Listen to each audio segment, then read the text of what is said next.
ఎట్టకేలకు తెలంగాణలో తొలిసారి కాంగ్రెస్ పార్టీ విజయం సాధించింది. హ్యాట్రిక్ కొట్టాలని ఆశపడిన అధికార బీఆర్ఎస్ పార్టీని హస్తం మట్టి కురిపించింది. తెలంగాణ రాష్ట్రం ఏర్పడిన నాటి నుంచి కేసీఆర్ అధికారాన్ని అనుభవించగా, ఇప్పుడు తొలిసారి రాష్ట్రం ఇచ్చిన కాంగ్రెస్ పార్టీకి తెలంగాణ ప్రజలు అధికారాన్ని కట్టబెట్టారు. తెలంగాణ రాష్ట్ర సాధకుడిగా పేరు తెచ్చుకున్న కేసీఆర్ను గద్దెదింపిన ఘనత కాంగ్రెస్ పార్టీ సొంతం. తెలంగాణలో కాంగ్రెస్ విజయం దక్కించుకోవడంలో కొన్ని బలమైన శక్తులు పనిచేశాయి.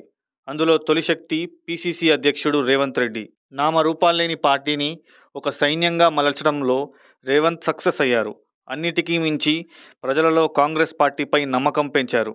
అసలు కాంగ్రెస్ పార్టీ కూడా అధికారం దక్కించుకునే స్థాయికి ఎదిగింది.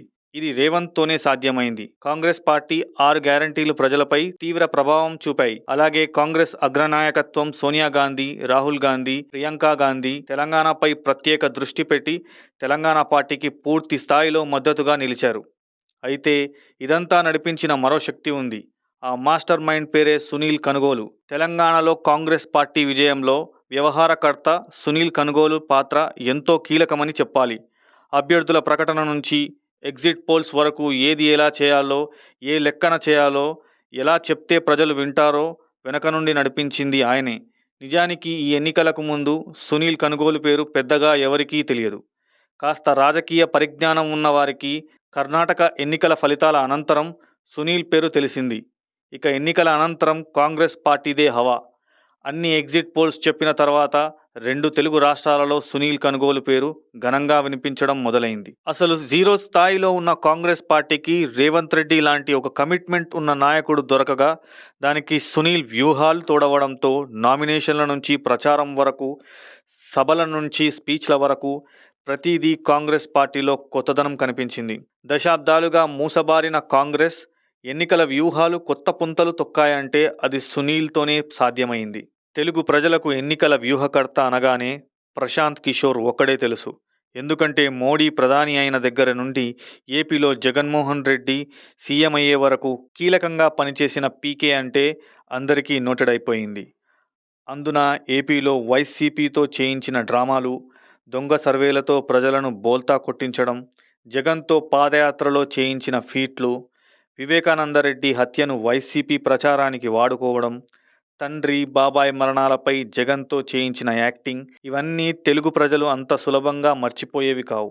అందుకే పీకే అంత ఫేమస్ అయ్యారు. అయితే సునీల్ అందుకు విరుద్ధం.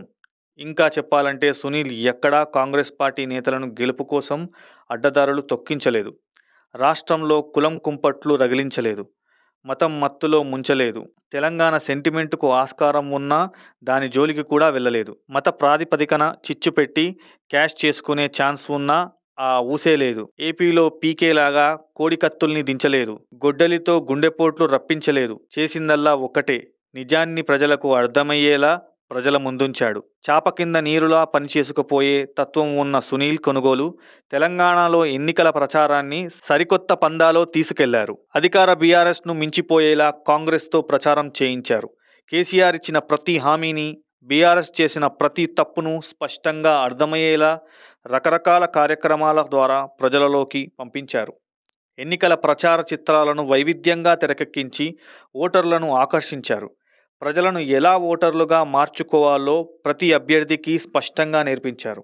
అంతే, ప్రజల్లో ఉన్న అసంతృప్తి పదింతలైంది. కాంగ్రెస్ అభ్యర్థులలో నమ్మకం 100% పెరిగింది. ఫలితంగా కాంగ్రెస్ విజయ తారలకు చేరింది. దీంతో ఇప్పుడు ఎక్కడ విన్నా సునీల్ కనుగోలు పేరే వినిపిస్తుంది.